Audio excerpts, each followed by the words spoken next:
Dans cet épisode, je suis accompagnée de Nancy Gaudreault.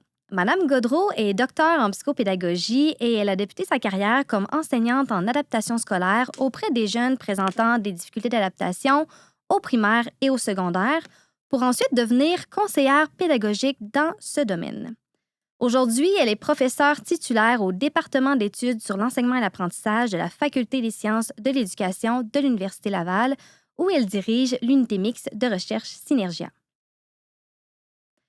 Bonjour Nancy, merci de prendre le temps de discuter avec moi aujourd'hui. Bonjour Marie-Pierre, ça me fait plaisir.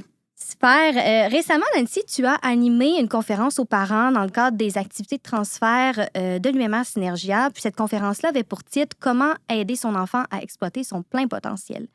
Dans le cadre de l'épisode d'aujourd'hui, j'aimerais échanger avec toi sur ce sujet. Parfait. Donc, première question pour toi, Nancy. Pour commencer, peux-tu nous dire à quoi tu fais référence par aider les jeunes à exploiter leur plein potentiel? C'est une question importante d'abord pour bien circonscrire à qui on pense quand on pense aux jeunes. Dans le fond, comment aider les jeunes à exploiter leur plein potentiel? Moi, je réfère d'abord aux enfants, aux adolescents, mais aussi aux jeunes adultes. Puis, c'est sûr que tout ce que je vais dire, ça s'applique en fait à tous les humains. Mais c'est certain que puisque notre public cible, ce sont d'abord les parents, mais aussi tous les éducateurs, éducatrices, enseignants, enseignantes qui nous écoutent, faut penser que ça s'adresse à vous, c'est certain, là, que vous soyez avec des tout-petits ou avec des plus grandes personnes en développement. Puis, quand on pense à exploiter son plein potentiel, en fait, je fais référence au fait que... par nos actions, par notre façon d'accompagner les jeunes en fonction de ce qu'on leur dit, surtout, par nos propos, par des gestes de confiance qu'on peut avoir à leur endroit, bien, tout ça, ça va donner de l'information à nos jeunes sur ce qu'on pense d'eux, sur leur capacité à réussir, entre autres. Puis, ce qu'on sait, c'est que il y a des personnes qui se développent, qui ont beaucoup de potentiel, mais qui n'ont pas eu la chance de l'exploiter pleinement. Et il y en a d'autres qu'on réussit vraiment là, à aller... je parle pas d'aller pousser les jeunes pour les pousser au burn-out, là, mais vraiment pousser les jeunes pour les amener vraiment à bien se connaître et à bien exploiter toutes leurs aptitudes, toutes leurs habiletés pour réussir à atteindre leurs objectifs. Donc, c'est à ça que je réfère quand je parle d'aider les jeunes à exploiter leur plein potentiel. Super. Pour avoir vu ta conférence, en fait, tu parles dans ta conférence du sentiment d'efficacité personnelle. Est-ce que tu peux nous décrire qu'est-ce que c'est ce fameux sentiment d'efficacité personnelle? Oui, on en entend quand même de plus en plus parler. Le sentiment d'efficacité personnelle, on appelle ça souvent aussi le sentiment de compétence. Ça réfère à la capacité que je perçois. Donc, c'est vraiment basé sur une croyance ou une perception. Donc, on va dire que c'est la capacité perçue d'un individu, dans ce cas-ci, ça va être nos jeunes, de sa capacité à réaliser une tâche donnée dans un contexte précis. Ça veut dire qu'à partir du moment où la tâche change, où le contexte dans lequel je réalise la tâche change, le sentiment d'efficacité personnelle à réaliser cette tâche-là va possiblement fluctuer. Ça fait aussi référence, on dit que c'est un concept qui est bidimensionnel, c'est-à-dire qu'il y a deux parties à la définition de ce concept-là. D'un côté, c'est la perception de ma capacité à réaliser une tâche donnée dans un contexte précis, mais c'est aussi au sentiment, ça réfère aussi au sentiment que mes actions vont produire les résultats escomptés. Ça veut dire que si je donne un exemple d'un enfant à l'école dans une tâche de mathématiques, bien, mon enfant, son sentiment d'efficacité personnelle à résoudre un problème en mathématiques va peut-être varier selon le type de problème. Si c'est un problème en géométrie, peut-être que je me sens plus compétent et que là, bien, je vais avoir un sentiment d'efficacité personnelle plus élevé à résoudre ce problème-là dans ma classe habituelle, à mon pupitre habituel, avec Madame Catherine, mon enseignante habituelle, avec laquelle je me sens bien, par exemple. Et j'ai le sentiment que mes stratégies vont me permettre de résoudre le problème, donc d'atteindre mon résultat escompté, qui est d'abord la bonne réponse. On pourrait imaginer le même enfant que son enseignante est en congé aujourd'hui. Elle a attrapé la grippe, peu importe. Et là, il y a une personne suppléante qui arrive en classe. Et cette personne-là, elle se sent moins à l'aise avec cette enseignante-là ou cet enseignant-là. Les explications, l'élève les trouve peut-être un peu moins claires. Et ça l'insécurise déjà un peu. Puis juste le contexte, qui est un changement d'enseignant dans ce cas-ci, pourrait être suffisant pour venir faire fluctuer un peu le sentiment d'efficacité personnelle de l'élève en question. Ça peut être un changement de problème, ça peut être le fait de le faire seul versus le faire en équipe. Donc, il y a toutes sortes de variables qui peuvent faire fluctuer un peu le sentiment d'efficacité personnelle. Donc, c'est pas quelque chose qui reste constant tout au long de la journée. Je peux me lever le matin puis avoir un fort sentiment de compétence à me rendre à l'école de façon autonome, à bien jouer ma pièce musicale dans ma première période en musique. Puis, dans ma deuxième période, où là, j'ai une présentation orale, là, voir baisser mon sentiment de compétence, là, vous comprenez? Ouais. Donc, ce qui fait que c'est ça, le sentiment d'efficacité personnelle. C'est différent de l'estime de soi qui réfère plus à la valeur que j'accorde à ma personne. Alors, l'estime de soi, c'est un concept qui est un peu plus, je dirais, constant tout au long de la journée. Tu sais, mon estime de soi ne changera pas là, tout au long des activités. Tandis que le sentiment d'efficacité personnelle, lui, est vraiment lié à une tâche et à un contexte précis où on réalise la tâche. Oui, c'est vraiment intéressant. Il y a plusieurs facteurs d'influence de ce que je comprends, là. On va y revenir un peu plus tard. J'aimerais maintenant savoir, Nancy, pourquoi il est important de soutenir le développement du sentiment d'efficacité personnelle? Comme je l'ai dit un petit peu en introduction, c'est important de soutenir son développement parce qu'il y a eu beaucoup de recherches. Là. Quand je parle de beaucoup, je parle de milliers de recherches qui se sont intéressées au sentiment d'efficacité personnelle des jeunes, des enseignants, des athlètes, même au sentiment d'efficacité personnelle à guérir. Tu sais, il y a même dans le domaine médical qu'il y a eu de la recherche. Donc, c'est quand même une variable là, qui intéresse beaucoup de chercheurs quand on s'intéresse, entre autres, à la capacité des humains à réaliser des tâches. Et ce que la recherche a démontré, c'est que nos jeunes, même s'ils sont super intelligents, qui ont beaucoup d'habiletés, qui sont tout à fait capables d'aller décrocher leur diplôme, à partir du moment où ils commencent à se mettre en doute, à partir du moment où ils croient qu'ils ne seront pas capables, ça vient directement affecter leur réelle capacité à réussir. Ce qui fait que il suffit pas d'avoir un bon sac à dos de capacité. Il faut aussi être persuadé de sa capacité à exploiter justement ce potentiel-là. Donc, c'est pour ça qu'on devrait toujours, quand on accompagne les jeunes, oui, leur enseigner les trucs qu'on doit leur enseigner, que ce soit leur enseigner à cuisiner, à écrire, à compter, peu importe, mais on doit aussi se préoccuper de développer leur confiance, leur croyance en leur capacité de réaliser les tâches qu'on est en train de leur enseigner. C'est super intéressant. Alors maintenant, on rentre dans le vif du sujet. Je pense que c'est là qu'on va intéresser plusieurs parents, plusieurs acteurs scolaires aussi. Comment on fait concrètement pour développer le sentiment d'efficacité personnelle des jeunes, autant à l'école qu'à la maison?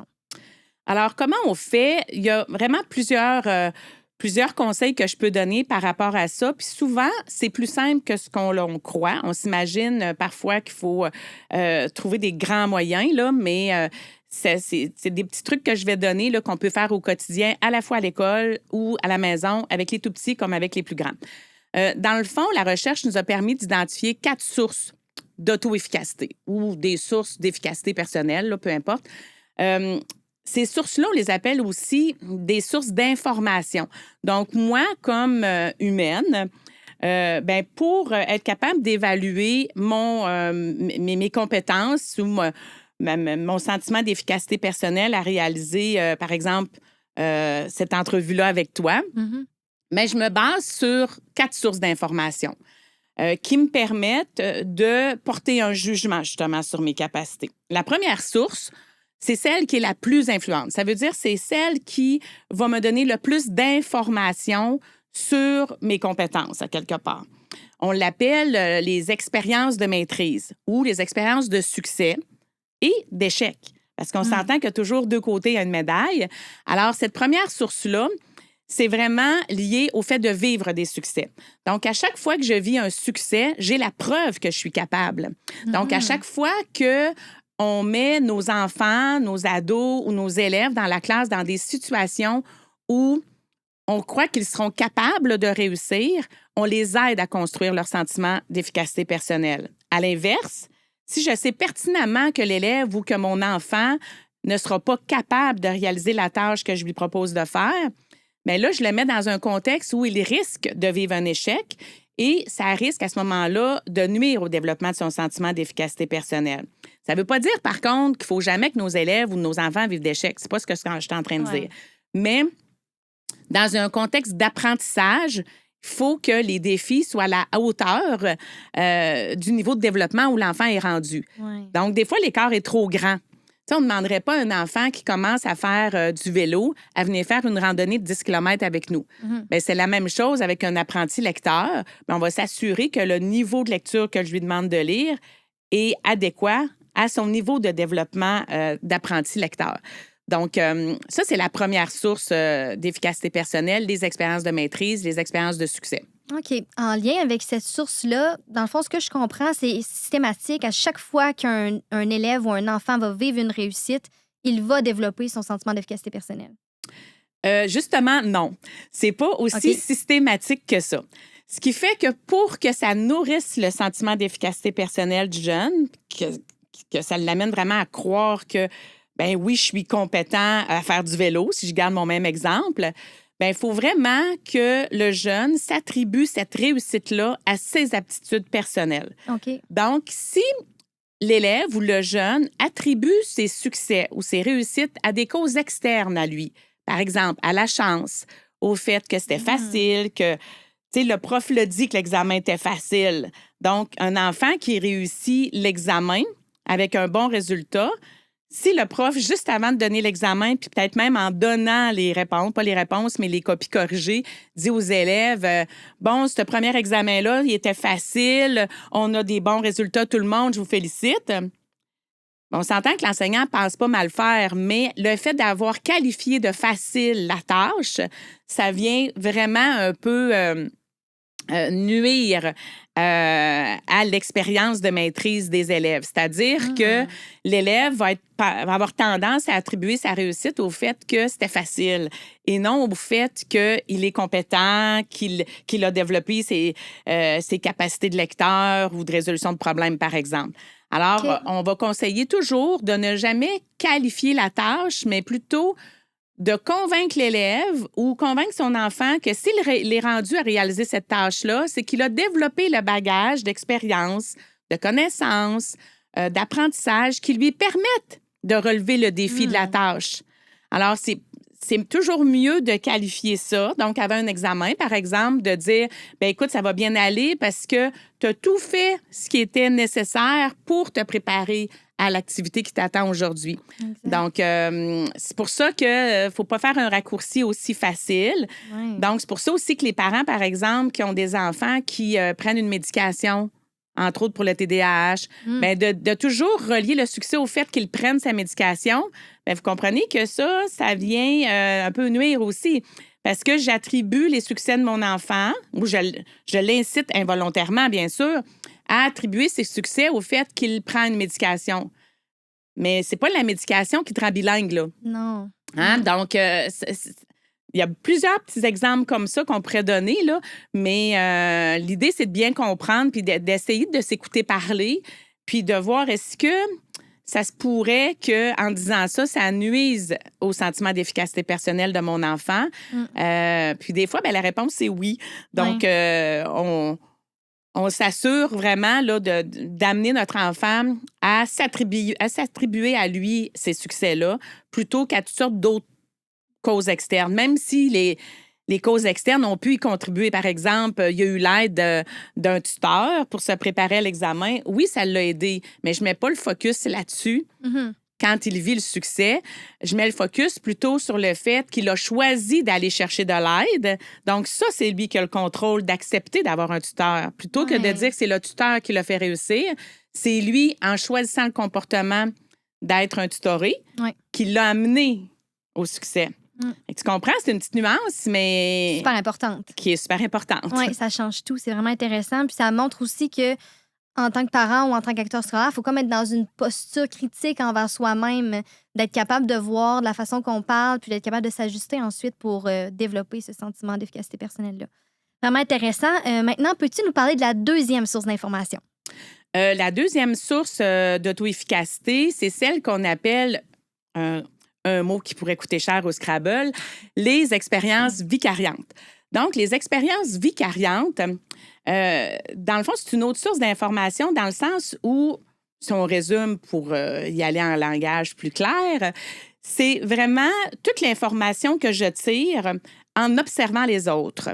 Donc, les enfants, les adolescents vont avoir tendance à se comparer à d'autres jeunes qu'ils estiment similaires à eux en termes d'aptitude, en termes de développement de compétences. Et en observant les succès comme les échecs de ces pairs-là, bien, ils vont porter un jugement sur leur propre sentiment d'efficacité personnelle. Concrètement, ça veut dire que si nous sommes deux copines en classe de 6e année et que nous avons sensiblement nous réalisons sensiblement les mêmes performances quand on obtient des résultats, nos résultats sont semblables, etc. Si toi, tu es dans la classe de Mme Catherine et moi, je suis dans la classe de Mme Julie, alors, on sort sur l'heure du dîner, on s'en va à la maison on est deux marcheuses et on se rend à la maison. Puis là, ben, tu me parles de l'examen de lecture que tu viens de passer le matin. Et moi, j'ai le même examen à passer cet après-midi, par exemple. Et là, tu me dis que la lecture était super intéressante, que ça s'est super bien déroulé. Alors, moi, un peu par procuration, mon sentiment d'efficacité personnelle commence à grimper. Et c'est sûr que je vais me présenter face à cette épreuve-là de lecture en ayant davantage confiance en mes capacités de réaliser la tâche donnée dans le contexte précis et au fait que ça va me permettre de réussir mon examen. L'inverse est aussi vrai. Ça veut dire que si pendant notre promenade, tu m'as dit que c'était épouvantable, que tu as eu beaucoup de difficultés, bien là, moi, ça fait chuter mon CEP aussi. Oui. Alors, je dis mon CEP parce que j'ai l'habitude d'utiliser l'acronyme SEP, donc le sentiment d'efficacité personnelle. Donc, on va dire que ça, c'est une des premières façons, là, en se comparant à des pairs similaires. On s'entend que si j'estime que toi, tu es vraiment plus doué que moi, bien, le fait que tu réussisses bien, ça n'influencera pas nécessairement mon sentiment d'efficacité personnelle parce que je vais attribuer ça au fait que toi, tu es une bolée, tu sais, et que moi, je suis pas comparable à toi. Alors ça, c'est quand même un élément important. Puis l'autre élément, c'est qu'on va dire qu'on apprend beaucoup en observant et en écoutant ceux qui savent faire. Donc, nos parents, nos enseignants, nos enseignantes, nos pères aussi, donc mes copains de classe, mes copines de classe, bien, quand je les observe en train de réaliser, je sais pas moi, une tâche en art plastique, bien, moi, j'apprends des nouvelles stratégies en les regardant faire. Et ça m'amène à me sentir plus compétente nécessairement. L'autre chose qu'on pourrait garder en exemple, qui est vraiment une bonne exploitation des expériences vicariantes, ce sont les émissions de cuisine. Les émissions à la Ricardo. Qu'est-ce que fait l'animateur, le cuisinier qui est devant l'écran? Il va décrire de façon très explicite chacune des étapes à franchir pour réaliser la recette. Et il y a une caméra sur le dessus, sur le devant. Il va vraiment décrire que je fouette pendant 5 minutes, 10 minutes, etc. Ce qui fait que moi, comme téléspectatrice, quand je regarde l'émission de cuisine, je devrais, en tout cas, pour moi, ça fonctionne, je devrais terminer l'émission en ayant un sentiment de compétence plus élevé qu'avant d'avoir regardé l'expert à la télé faire la démonstration de comment réaliser la recette culinaire. Ce qui fait que plus comme maître, comme enseignant, comme mère, père, oncle, tante, peu importe, plus je fais une démonstration précise, concrète, de la tâche réalisée dans le contexte donné, mais plus je vais faire accroître le sentiment de compétence de ceux qui m'observent. Donc, c'est important de ne pas juste dire « t'es capable, fais-le », mais de nous assurer d'avoir bien fait une démonstration avant de mettre notre jeune à la tâche. Oui, de là l'importance de justement pas seulement dire les étapes, mais montrer comment faire, là, le modeler à l'enfant ou à l'élève pour qu'il sache réellement comment le faire. Exactement. Vraiment très intéressant. On est rendu maintenant troisième source d'information du sentiment d'efficacité personnelle. Alors, la troisième source, c'est celle qu'on appelle la persuasion sociale. Alors, on sait ce que ça veut dire, hein, la persuasion. Dans le fond, c'est une source d'information importante parce que moi, comme individu, le fait d'être entouré de personnes qui croient en mon potentiel, qui croient en moi, bien, ça va m'amener davantage à aller de l'avant. Alors, c'est la même chose, évidemment, pour toi, pour les jeunes. À partir du moment où un enfant grandit dans un milieu familial où ses parents, ses frères, sœurs, la famille élargie, que tout le monde croit en son potentiel, que tout le monde le valorise et le pousse justement vers l'avant, à exploiter justement ce potentiel-là, bien, ce qu'on sait, c'est que ces individus-là qui ont cette chance-là vont davantage être motivés, vont être davantage engagés dans les activités en question. Okay. C'est la même chose à l'école. Alors, un enseignant qui passe sa journée à avoir un discours très positif avec les élèves de la classe en leur disant qu'ils ont toutes les aptitudes, justement, pour réussir la tâche, qu'en plus, ce sera même plaisant de réaliser cette tâche-là. Bien, tout ça, ça va amener les élèves à avoir envie davantage de s'engager dans la tâche. On a juste à penser à toutes sortes d'activités qui se réalisent dans le quotidien que les gens ne réaliseraient jamais s'ils n'avaient pas été entourés de gens qui croient en eux. Ouais. L'exemple du marathon en est un excellent exemple. On a juste à retirer toutes les personnes sur les côtés de la rue et il y a pas mal moins de personnes qui vont terminer la course à la fin. Ah oui. C'est sûr. Pourquoi? Parce que cette énergie-là nous incite à croire en nous et à ne pas lâcher, justement. Je dis en nous, mais moi, j'ai jamais fait de marathon. Là. Mais bref, c'est comme ça que ça fonctionne. Ouais. Alors ça, c'est une source importante aussi.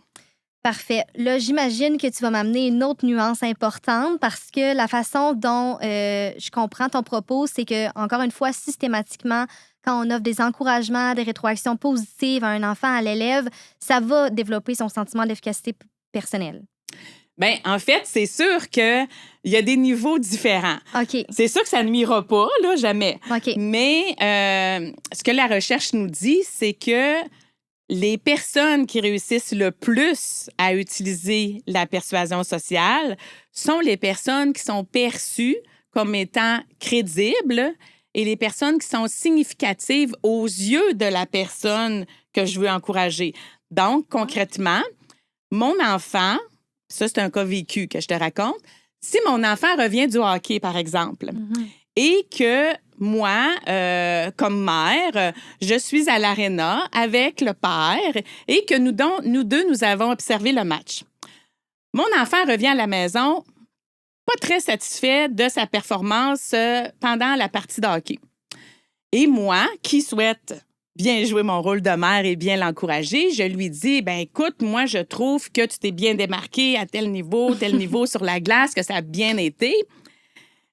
Dans mon cas vécu, je ne suis pas une joueuse de hockey. J'écoute jamais le hockey à la télé. Ouais. Donc, ma crédibilité comme commentatrice de hockey, aux yeux de mon fils, ben, n'était pas aussi forte que celle de mon conjoint qui, lui, joue toujours au hockey, qui a été coach de hockey, qui écoute pratiquement tous les matchs de hockey. Ce qui fait que quand c'est arrivé cet événement-là, ben, mon fils, tout de suite, m'a répondu « Maman, qu'est-ce que tu connais au hockey? » Donc, oui, j'ai essayé d'utiliser la persuasion sociale pour l'amener à continuer de croire en lui. Lui, il venait comme un peu de vivre un échec. J'ai dit la source la plus influente. Alors, moi, je veux essayer de l'encourager avec une autre source de manière positive. Quand mon conjoint est revenu et que lui a commenté de façon positive également le match, bien là, mon fils l'écoutait différemment. Parce que la personne qui utilisait la persuasion sociale dans ce cas-ci était une personne qu'il jugeait crédible. Donc, une personne que, la valeur de sa parole ici va avoir plus de poids. Donc, qui sont les personnes crédibles dans la vie de nos jeunes? Tout le personnel enseignant, le personnel de soutien, tout le personnel scolaire, en fait, sont des personnes crédibles. Tu sais, il n'y a pas plus crédible que le prof de chimie pour me convaincre que je suis capable de réussir mon cours de chimie. Non, tout à fait, oui. Puis c'est la même chose au niveau des parents pour plein d'autres trucs. Alors, c'est important de l'exploiter, là, cette crédibilité-là, puis de s'en servir. On peut même le nommer. Tu sais, moi, si demain matin, j'étais l'enseignante de chimie, puis que je voyais des élèves nerveux au début d'un laboratoire, je leur dirais, écoutez, moi, ça fait X années que j'enseigne la chimie ou ça fait X années que je fais le laboratoire. Si je vous dis que vous êtes prêts, vous êtes prêts. Vous l'êtes, oui. Arrêtez de paniquer, ça va bien se passer. Oui, c'est rassurant, c'est certain. Tandis que si c'est ma collègue d'art plastique, la prof d'art plastique qui arrive dans la classe et qui leur dit ça va bien aller en chimie, ben ils vont dire ben oui, cause toujours. Là. L'impact est vraiment moins. Exactement. Ouais, je comprends très bien. C'est super intéressant encore une fois. Dernière et quatrième source d'information maintenant? Bien, la dernière source, c'est celle, dans le fond, ce sont tous les signaux que mon corps m'envoie. OK. Alors, on va appeler ça les états physiologiques. Ça veut dire mon cœur qui bat, le fait d'avoir les mains moites, de me sentir stressée. Donc, tous les signes physiques de mon corps et tous les symptômes qui sont plus liés aux émotions. Donc, on va dire les états émotionnels ou psychologiques et les états physiologiques. Donc, à chaque fois que je suis en train de réaliser une tâche, dans un contexte précis, encore une fois, ben mon corps me renvoie une information à savoir t'es pas en menace, t'es pas en danger, tout se passe bien, quand ça se passe bien, évidemment. Et ça va m'aider à faire accroître mon sentiment de compétence.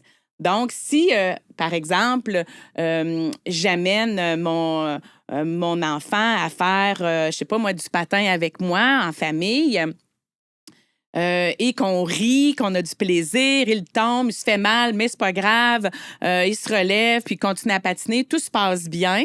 Donc, on a un contexte ici où mon enfant a du plaisir. Donc, mon enfant risque de vouloir répéter cette activité-là parce qu'il va l'associer à du bien-être. Donc, il va aussi l'associer au fait que quand même, il s'est débrouillé en patin, qu'il n'est pas si mauvais que ça, qu'il y a quand même des compétences. Par contre, si j'amène mon enfant en patin, mais que j'ai des attentes de performance avec mon enfant, que là, je veux qu'il fasse des pirouettes, je veux qu'il soit capable de patiner aussi longtemps que moi, sans tomber, que quand il tombe, que je le regarde un peu découragé en disant, ben voyons, t'es encore tombé. Ou qu'encore son grand frère se met à rire de lui, ou encore qu'il y a d'autres personnes qui le regardent un peu en disant, bon, ben tu nous empêches de patiner au-delà du chemin. Et que là, mon enfant commence à vivre du stress, commence à se sentir jugé, humilié, commence à avoir pas mal moins de plaisir, bien, il va associer l'activité de patinage à un sentiment d'incompétence, à un mal-être. Et peu à peu, cette source d'information-là va l'amener à peut-être vouloir éviter les activités de patin. Il faut comprendre que le sentiment d'efficacité personnelle, c'est directement lié à la motivation, lié au fait que je vais vouloir m'engager dans une activité ou, à l'inverse, que je vais vouloir éviter cette activité-là. Ah oui, oui. Alors, voilà. Super. Ben merci, Nancy, pour la clarté de tes explications. C'était super concret aussi pour les gens qui nous écoutent. Je pense que maintenant, tout le monde a des pistes d'action claires pour savoir comment on soutient le plein potentiel de nos enfants, de nos élèves. Alors, c'est sûr que c'est un début, mais effectivement, des petites pistes au quotidien qui peuvent faire souvent une grande différence dans la vie des jeunes qu'on accompagne. Donc, j'invite tout le monde à faire preuve un petit peu plus d'attention dans leurs interventions puis dans leurs propos auprès des jeunes. Puis, dans ce sens-là, ben, ça va permettre davantage à soutenir la réussite éducative de tout ce beau monde-là. Oui, je pense que tu as tout à fait raison. Donc, c'est super important. Et à tous ceux qui nous écoutent, merci d'abord pour votre écoute attentive. Et aussi, je vous invite à vous abonner à nos différents réseaux sociaux pour être à l'affût des prochains épisodes du balado, mais aussi peut-être de vous abonner à l'infolette de l'UMR Synergia, donc directement sur notre site web pour connaître nos événements et les différentes activités auxquelles vous pourriez être invité à participer. Alors, à très bientôt! Ce balado est une production de l'Unité mixte de recherche Synergia, fondée en partenariat avec les centres de services scolaires de la capitale, des découvreurs et des navigateurs et l'Université Laval. Nous remercions aussi le Comité québécois pour les jeunes en difficulté de comportement, partenaire financier de la production de ces épisodes destinés aux parents. Enfin, merci aux productions Upawa qui nous permettent de vous offrir une expérience auditive sans égale.